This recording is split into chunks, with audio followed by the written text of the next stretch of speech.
नमस्कार, आप देख रहे न्यूज जब बोलेगा हिंदुस्तान और मैं हूं आपके साथ ज्योति कनौजिया। आइए रुक करते हैं खबर की ओर। कभी तो शर्म आएगी सत्ता के दलालों को, मारे बैठे हैं हक गरीब किसानों का। सीतापुर में भारतीय किसान यूनियन श्रमिक जनशक्ति कार्यालय उद्घाटन के अवसर पर राष्ट्रीय अध्यक्ष कमलेश यादव का फूल मालाओं द्वारा स्वागत किया गया, तो वहीं पर नए सदस्यों को संगठन में सदस्यता दिलाई गई। भारतीय किसान यूनियन श्रमिक जनशक्ति संगठन का सीतापुर के जुबेर अंसारी के प्रतिष्ठान पर राष्ट्रीय कार्यालय की स्थापना की गई, जहां पर संगठन के कई पदाधिकारी ने अपने संबोधन में कहा कि वर्तमान सरकार किसानों का अहित कर रही है और किसानों का मुनासिब मूल्य नहीं मिल पा रहा है, तो वहीं व्यापारी भी इससे अछूता नहीं है। जीएसटी के नाम पर उसे परेशान किया जा रहा है। जुबेर अंसारी ने अपने संबोधन में कहा कि भारतीय किसान यूनियन श्रमिक जनशक्ति संस्थापक एवं राष्ट्रीय अध्यक्ष कमलेश यादव द्वारा किस साथियों के लिए संघर्ष किया जा रहा है और आगे भी वह संघर्षरत रहेंगे। 13 फरवरी को दिल्ली में कार्यकर्ताओं के साथ पहुंचकर अपनी आवाज को बुलंद करेंगे और किसान हितों के लिए लड़ेंगे। इस अवसर पर भारी संख्या में भारतीय किसान यूनियन श्रमिक जनसंख्या संगठन के पदाधिकारी एवं कार्यकर्ता मौजूद रहे। यह हमारा वीडियो आपको कैसा लगा? यदि पसंद आया हो तो चैनल को सब्सक्राइब, लाइक और शेयर करें।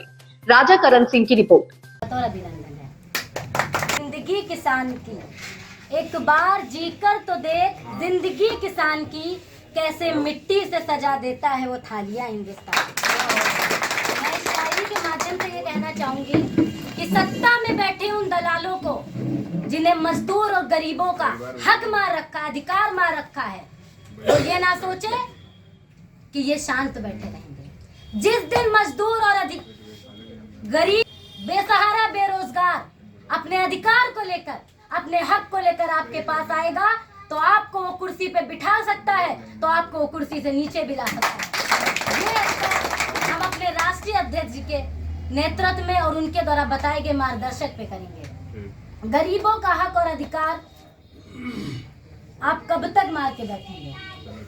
जिस दिन किसान और गरीब इस चीज को समझ जाएगा कि हमें किस तरह से मूर्ख बनाया जा रहा है, जाति के नाम पे लड़ाया जा रहा है, हमें अशिक्षित रखा जा रहा है, हमारे सारे अधिकारों को आपस में बांटा जा रहा है, हमारे हिस्से का आया रुपया आपस में बांटा जा रहा है, हमको हमारी सारी आवश्यकताएं नहीं मिल रही हैं, उस दिन वो सत्ता में बैठे लोग अपनी कुर्सी छोड़ देंगे। और ये शक्ति, ये ताकत सभी के हाथ में है, जो किसान है, जो मजदूर है।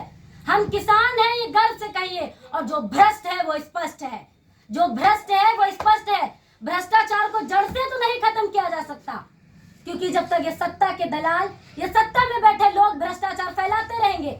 लेकिन हम आवाज तो उठा सकते हैं, हम भ्रष्टाचार के खिलाफ आंदोलन से कर सकते हैं, और अधिकारों और प्रधानमंत्री और सत्ता में बैठे उन सभी अधिकारों को यह सूचित कर दिया जाता है। मजदूरों की तरफ से और भारतीय किसान यूनियन श्रमिक जनशक्ति यह खुली चुनौती आपको देती है कि आप अधिकार मानना छोड़ दें, किसानों को आंदोलन करने पर आप मजबूर ना करें। इससे पहले कि किसान कोई आंदोलन करे, इससे पहले कि बनाए गए आपके कानून को वो तोड़ने की कोशिश करे, आप कोई ऐसा कानून ना बनाए जो उनके हानिकारक हो, जो उनके लिए असुविधा खड़ा करे। क्योंकि यह सत्ता अगर आपकी चल रही है, अगर आप इस कुर्सी पे हैं, तो ये आप अपनी जनता के लिए है, और जनता का अधिकार आप उन्हें दें, अन्यथा उस आंदोलन के लिए गांधी जी ने नमक कानून को तोड़ने के लिए दांडी यात्रा निकाली थी। इसी तरह अगर हम सब किसान मजदूर एकजुट हो जाएंगे और अपने राष्ट्रीय अध्यक्ष जी का हाथों को और मजबूत करेंगे और उनके द्वारा बताए गए मार्गदर्शक को चलेंगे, तो एक ना एक दिन हम अपने अधिकारों को पाएंगे। जैसा कि सरकार और मोदी जी का कहना है कि शिक्षा टैक्स फ्री होनी चाहिए, लेकिन आज तक शिक्षा पे भी कर लगा है, जिसे कर मुक्त होना चाहिए। शिक्षा पे भी कर है, स्वास्थ्य पे भी कर है। आप हमारी मूलभूत आवश्यकताओं को क्या देंगे? रोटी कपड़ा मकान न दे सके, शिक्षा स्वास्थ्य रास्ता न दे सके, बिजली पानी हवा न दे सके, तो आप हमें क्या देंगे? हमें अपनी मूलभूत आवश्यकताओं को मांगना है, उनके लिए अधिकार लड़ना है, और हमें एकजुट होकर, एकत्रित होकर चलना है। अगर आप अकेले चलेंगे तो आपको कोई तोड़ सकता है, अगर आप एकत्रित होकर एक साथ चलेंगे तो आपको कोई तोड़ नहीं सकता।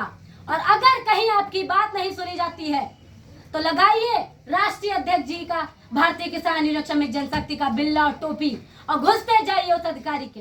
अगर वो बातों से नहीं मरता है, मानता आपकी बातों से, लातों से करिए, जूतों से मानिए। आपने उसको वो अधिकार दिया है, आप उसको सत्ता में लाए हैं, आपने उसको वोट दिया है, तो आप उसे काम लेने का हक भी रख सकते हैं। सरफरोशी की तमन्ना अब हमारे दिल में है, देखना है जोर कितना बाजुए कातिल में है।